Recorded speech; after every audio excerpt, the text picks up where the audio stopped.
October నెలలో గృహప్రవేశానికి అద్దె ఇల్లు మారుటకు మంచి శుభముహూర్తాలండి.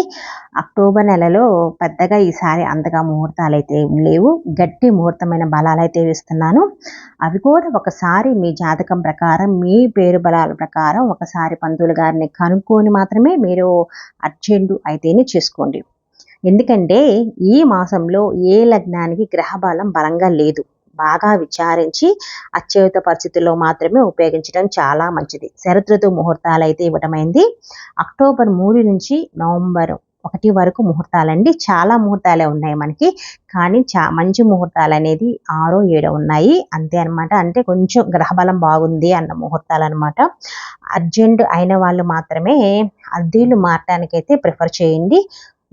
కొత్త ఇంట్లో గృహప్రవేశం కూడా మీరు జాతకం ప్రకారం చూసుకొని, పేరు ఫలాల ప్రకారం చూసుకొని, నక్షత్రం ప్రకారం అన్నీ చూసుకొని విచారించి మాత్రమే వెళ్ళండి. అద్దె ఇల్లు మారటానికంటే వాళ్ళు కొన్ని ప్రాబ్లమ్స్ ఉంటాయి కాబట్టి వాళ్ళైతే ప్రిఫర్ చేయొచ్చు ముహూర్తాలని.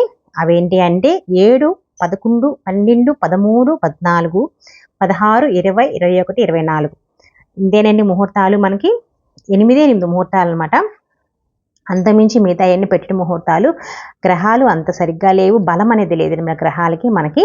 అందుకని మీరు వెళ్ళకపోవటమే మంచిది. నాకు తెలిసినంత వరకు అద్దె ఇల్లు మారటాలకైతే సరిపోతుంది వీళ్ళకి. వీటన్నిటిలో కన్నా మీకు బలమైన ముహూర్తం ఏంటంటే 12వ తారీఖు అండి. 12వ తారీఖున మీరు అద్దె ఇల్లు మారటానికి చాలా మంచిది. మిగతాయి కూడా కొంచెం మీరు చూసుకునే పని అయితే తేదీలు చూసుకొని విచారించి మాత్రమే వెళ్ళండి.